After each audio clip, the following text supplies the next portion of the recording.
You want me to put that on my Tudor? This One's Wife. With Love, Meghan. Episode 1.2.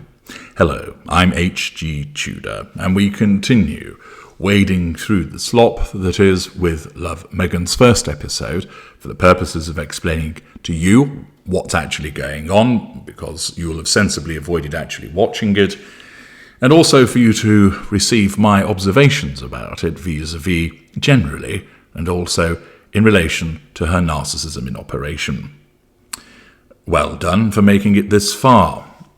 As I explained in episode 1.1, this one's wife threatened that she was actually going to do something.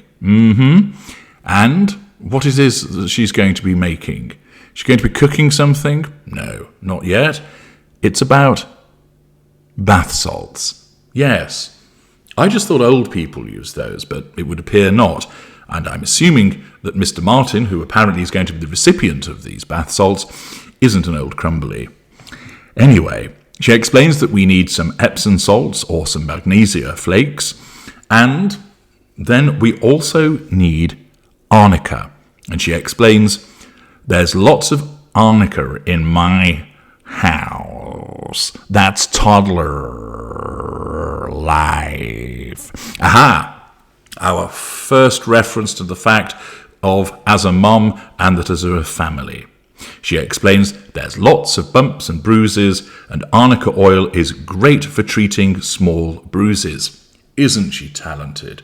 Isn't she amazing?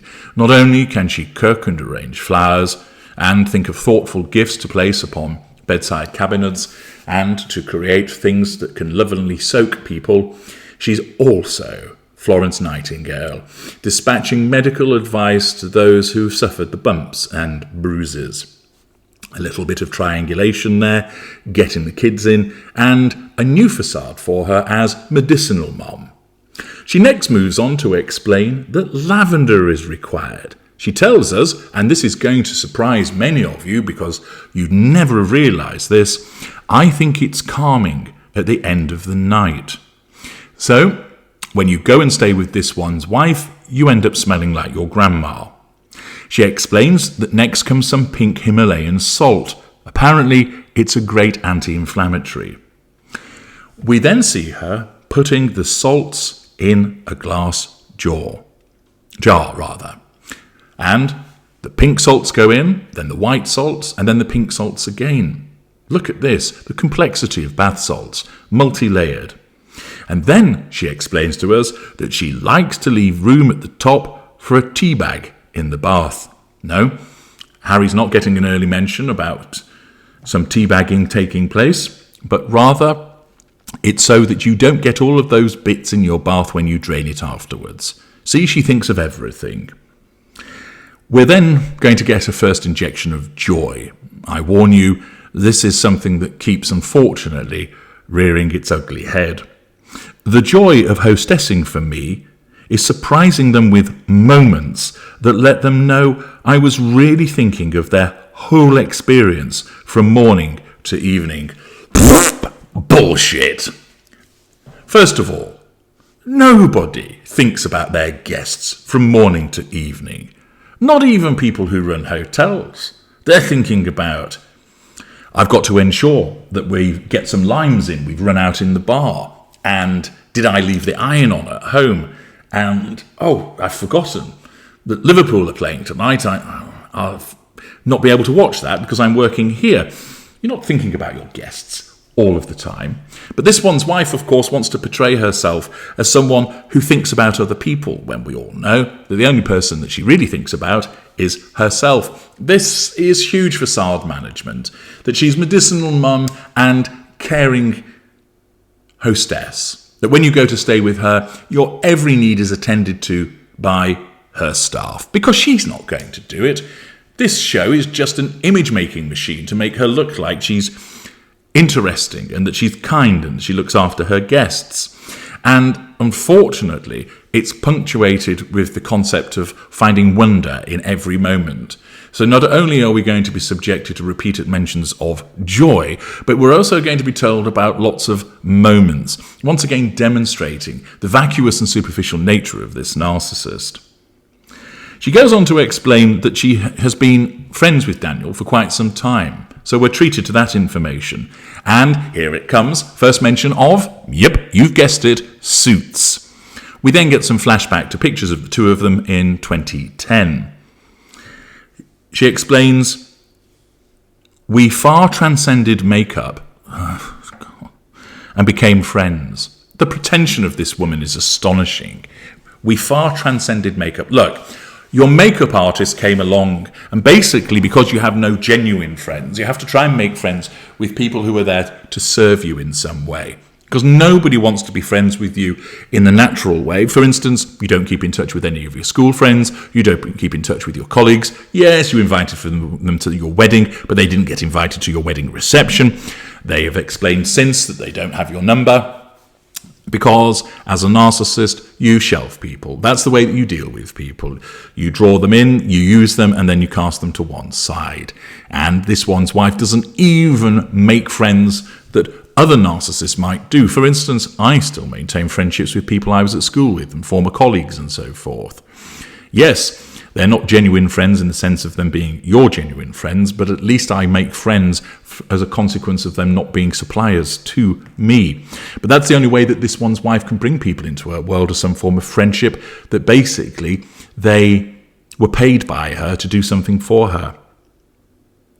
She then tells us he's referred to as Uncle Daniel, as the kids call him. As we had Auntie Serena the other day, we now have Uncle Daniel, because of course those poor children don't actually have any real uncles and aunties as a consequence of the ostracization that this one's wife has engaged in by ensuring that her family on both sides of the sea have nothing to do with her children other than her mother.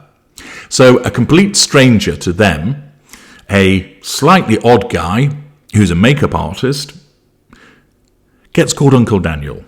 And she explains that she loves him to pieces. As we all know, she's incapable of emotional empathy and therefore is incapable of loving anybody. We are then treated to the knowledge that I want everyone to feel really comforted in our house. So that means you go and rent somebody else's property. Makes sense. And then an admission.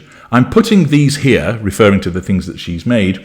Daniel is going to stay at my house. Notice my house, not our house. But I'm prepping here. It just shows how artificial this all is.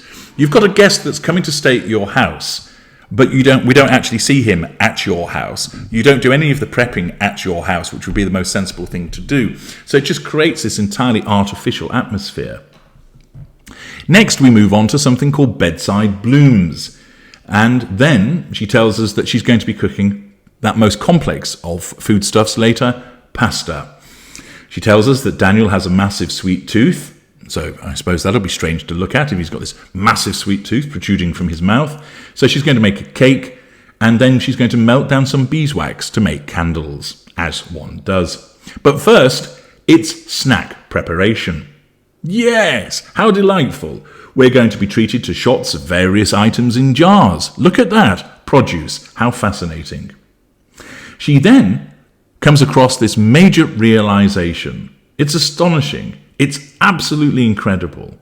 But what she comes up with is that if you take dried corn and put it in a paper bag and then put it in the microwave for around 2 minutes, you get, wait for it,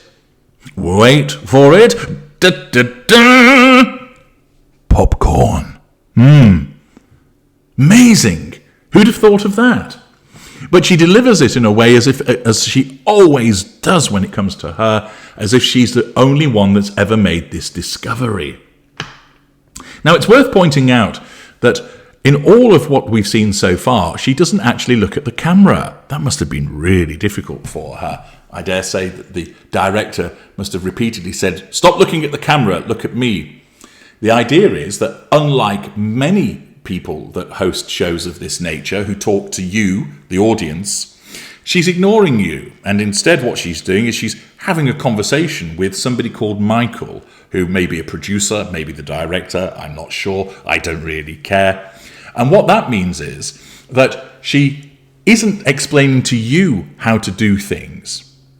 And instead, we just get her showing bits and pieces. What's also obvious is that we don't see her doing a long take to camera, but rather it's split between short takes, which shows that probably she's fucked this up repeatedly. And of course, there are incidents beyond somebody's control where things can go wrong and you need another take. But it's a little bit like, as we've seen with her own videos that she has created, that she is incapable of doing anything unless it's scripted, unless it's short in nature, because she's so vacuous and empty. And what we get is this one's wife talking to whoever Michael is, very short scenes, which means it does lose the intimacy and involved nature that you would ordinarily expect with a show of this nature, when you're meant to be telling your audience how to do things, how to make things, how to craft, how to cook, how to garden. She puts the popcorn in a bowl. Well done. Look at how fun that is. Good Lord. That's your idea of fun, putting popcorn in a bowl. She then explains this is very fun to do with kids. Or not, because I've just had some fun. Vacuous, banal, and also it suggests that she doesn't really know what kids want. What? Kids find putting popcorn in a bowl exciting. Or if we stretch it, kids find making popcorn exciting and fun. Well, they might do to an extent, but it's hardly the most exciting of things for her to do with children, and demonstrates, to my mind, that she really doesn't spend much time with them at all. For Daniel, he's going to be getting truffle popcorn. Whoopee for Daniel. So she returns from the storage muttering, truffle, truffle, truffle, truffle. The insights just never stop. We're then told that don't tie a knot without a bow. What you don't want to do is make it hard for your guests to get into it. It's cutting edge advice, isn't it? And then we say the label. Truffle popcorn in the usual cursive as we get a shot of a label. So far, we've had this one's wife making bath salts, which was just spooning the stuff into jars and then putting a bow on it. Creating some little poses in some small vases, that's taxing, and then making popcorn. It's truly revolutionary, isn't it? And all the while, it's peppered with her asinine side observations. Believe me, it doesn't get any better. But I'm in this, so you are too, so you better keep watching these videos. Episode 1.3 is next.